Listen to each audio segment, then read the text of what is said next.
Good evening, I'm Professor Michael and you're watching Kini News, the show that brings you today's biggest stories. We've got an interesting show for you today. We sat down with opposition leader Anwar Ibrahim for an exclusive interview where he even agreed with Najib on one point. So stay with us, but first, here's an update on the country's COVID-19 situation. After reporting single-digit increases in COVID-19 cases over the last 3 days, Malaysia is back to double digits, with 31 new cases reported as of noon today. Health Director General Dr. Najib Abdul Razak said from the total number of new cases today, 11 were imported cases, while of the 20 local transmissions, only one involved a Malaysian from a Tahfiz school screening in Selangor. During the press conference this evening, Dr. Hisham was asked when the country expected to see zero cases. Kalau kita lihat sekarang ni, kalau kita tamatkan satu kluster, kita memakan masa tempoh 28 hari pemantauan, iaitu 2 kitaran inkubasi. Jadi kalau kita pakai pemantauan dan pengawasan untuk tempoh 28 hari, bermaksud kalau kita tak ada kes sifar untuk tempoh 28 hari, kita akan isytiharkan bebas daripada COVID-19. Itulah yang kita pakai sebagai tanda aras kita lah. Meanwhile, Dr. Hisham said a total of 51 recoveries were recorded as of midday today, bringing the total number of recoveries to 7,065. No new deaths were recorded, with the death toll remaining at 118. Yesterday, Malaysia recorded 2 cases, the lowest number of new cases recorded since the start of the Movement Control Order period on March 18th. Public transport services will be going back to its pre-COVID-19 capacity and operating hours. All public transport modes will be allowed to operate at full capacity under the Recovery Movement Control Order, said Defence Minister Ismail Sabri Yaakob. This includes taxis, e-hailing services, express buses, public buses, trains, light rail trains, ferries and flights. Kalau dulu untuk e-hailing dan taksi hanya dibenarkan 2 orang saja dan beroperasi sehingga pukul 10 malam. Jadi sekarang ni kita benarkan tanpa had masa. Dan kapasiti bukan 2 lagi, mungkin boleh tambah 1 lagi di depan, ataupun kalau menggunakan kenderaan berkapasiti 6 atau 7 penumpang, mereka boleh mengikut kapasiti tempat duduk. Isma stressed that passengers will be required to wear face masks for the entire length of their journey as part of the standard operating procedure. For taxis, e-hailing services and buses, the drivers must also wear face masks. Previously, public transport services were allowed to operate at limited capacities, with trains capped at half capacity and taxis and e-hailing cars limited to 2 passengers. Express buses are also allowed to operate at full capacity without time limit. Express bus operators must register their passengers through the MySejahtera app or do it manually for passengers without the app. A leaked audio recording purportedly taken during a Bersatu Supreme Council meeting in February has been released on Facebook. Another audio recording purportedly from a Bersatu Supreme Council meeting in February has surfaced. This time it was uploaded by a Facebook page aligned to former Prime Minister Dr. Mahathir Mohamad.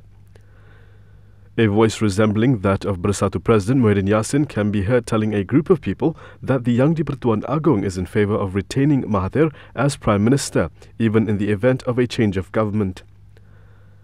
The voice proposed a scenario whereby Mahathir would not resign, instead lead the Pakatan National-led government. So dalam keadaan A yang ada sekarang ni pun, Tuan Perdana Menteri, dalam nak move to B pun, Tuan tak perlu nak resign, dia kekal Perdana Menteri. Reinforcing position tetapi moving from PS to PN, Pakatan Nasional. Kononnya lah, kita jadi kan. Itu dia keadaan. The voice also supposedly claimed that the Agong had been informed of this plan on several occasions. Sentiment Agong buat import, dia lebih suka yang kita nak cakap. Dia tak kena dengan Anwar. Dia cakap terus. Bukan sama dia tak suka. Kalau boleh lah. The voice in the recording then said a delegation of 6 people, including himself, was supposed to have an audience with the king at 6 p.m. on February 23rd after the meeting. The 5 others were purported to be former PKR Deputy President Azmin Ali, Warisan President Shafi Abdal, UMNO President Ahmad Zahid Hamidi, Gabungan Parti Sarawak Chairperson Abang Johari Tun Openg, and past President Abdul Hadi Awang. Warisan ultimately took sides with Harapan in the Sheraton move that took place in late February. The Voice said the delegation would attempt to show the Agong that Mahathir has the support of 133 MPs to form a new government through statutory declarations. The audience before the Agong did not materialize and was postponed to the next day instead, The Voice said. Malaysiakini is unable to independently verify the contents of the audio recording. However, when contacted last night, a Bersatu leader said that the recording is authentic. As you can tell, I haven't had the time to cut my hair, but for many Malaysians, they've been eagerly waiting for the day to come. So we spoke to several Malaysians on how they felt on finally being able to cut their hair after months. Today is the first day since the movement control order began that hairdressers are allowed to reopen, and a group of people were seen lining up outside this barbershop in Petaling Jaya. Rasa gembira dapat keluar gunting rambut yang panjang. 一个你看这样多人，明天早上来还是很多人，不如现在等一下咯。I rather wait. Even after 4 months, just for a few hours, I say okay lah, no problem. The barbershops that we visited were also following all standard operating procedures. Barbers wore face masks, shields and gloves. After each customer, they would discard their disposable apron and disinfect their equipment along with the chair. For A.B. Wong, who owns a hair salon in SS2 Petaling Jaya, the MCO had caused at least 20% of hair salons and barbershops to close down. A.B. started an online petition for the reopening of hair salons in May after seeing many fellow hairdressers go out of work. Not only that, he also recommended SOPs to the government in his petition. 那时候我是参考了新加坡、香港、泰国、中国一些东南亚地区跟一些 Europe 的地区的 SOP。那么我写那个 petition 的时候，我是拿他们每一个 point， 他们已经是可以复业的。 那么我就写下去给政府去参考那个 SOP。那么我觉得美法没有想象中的那么危险，其实我们是可以复工的。 In Kuala Lumpur and Penang, both Domestic Trade and Consumer Affairs Minister Alexander Nantalinggi and Penang Chief Minister Chow Kun Yao visited several hair salons on the first day the industry reopened. They were happy with the compliance of SOPs by operators. We are happy that hair salon operators are taking the SOP very seriously to ensure that the outlets can be operated under a very strict SOP that has been imposed, and you can see that they have taken action on ensuring that the customers are properly sanitized, using of contact tracing application, temperature taking, and also the wearing of personal protective gear, face shield, face mask, sanitizing of scissors and other equipment. Mandy Leong reporting for KiniTV. Coming up next, our exclusive interview with opposition leader Anwar Ibrahim.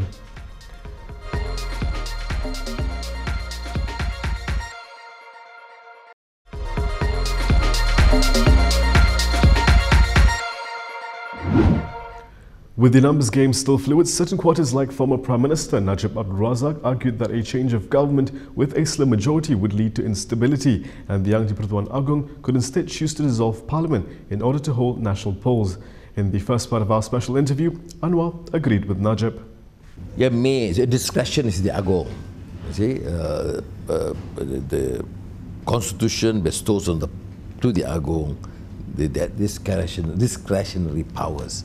And I think in his wisdom, he will do what's best. But of course, I agree with Najib on this point, that there is no point in just forcing a change when you have very slim majority, because you come back to square one. Then there will be hassle about 1 or 2 MPs not happy with their positions, then back. So I agree that there should be somewhat relatively comfortable majority. Have you reached out to MPs in Sarawak, GPS and whatnot? No, I talk to everybody. Has there been positive feedback? There's been no. I mean, I'm engaging with everyone.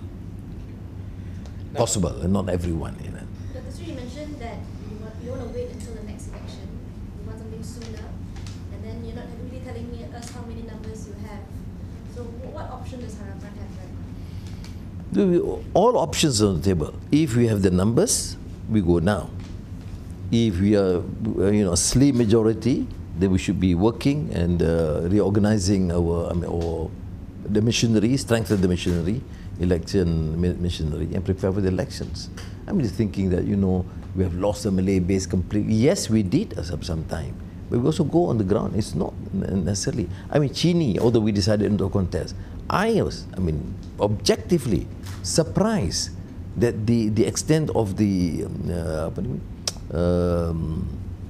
support by the branches. I told Fuzia, no, I'm not going to agree with it until you give. So she gave me the list and I started calling a few people. I personally, I'm quite surprised the extent of enthusiasm going through this in one of our weakest constituencies. So you can't, people, they're looking at the figure, UMNO plus pass equals these numbers. These are hypothetical, like some of the surveys made. On the ground, it's different. So if you do, manage to trigger, if the option goes that elections are to instead, is now the right time to force the general election, given the COVID pandemic and the fact that a vaccine may not have come up to next year at least? General elections, yeah, I agree. It's going to cost us 1 billion ringgit, and there will be SOP, which is going to make turn elections as not the real elections in that sense. You have SOP, 20 people campaign, cannot cross borders, etc., etc. So I don't think generally the feeling that we should go for an elections right now. Unless they come, as you say, there's a vaccine, they say, okay, free, fair elections. Now it's not going to be free. So if I may just condense the whole thing, in other words, you're saying that acquiring the numbers is still a work in progress, and in your personal opinion, you hope to facilitate change before the 15 GE because of the situation of the nation. If we can secure enough support, naturally, anybody, not only for me, for anyone who can secure the support, it's okay. But because our position that they have gone against the mandate. Number 2 is not legitimate. Number 3, it is very fragile. Every day you get the threats from UMNO. And that is all from me today. For more stories, you can go to KiniTV.com. You can also follow us on Instagram, Twitter, YouTube, and Facebook for the latest news updates. I'll be back with more tomorrow, same time, same place. I'm Michael. Thank you for watching.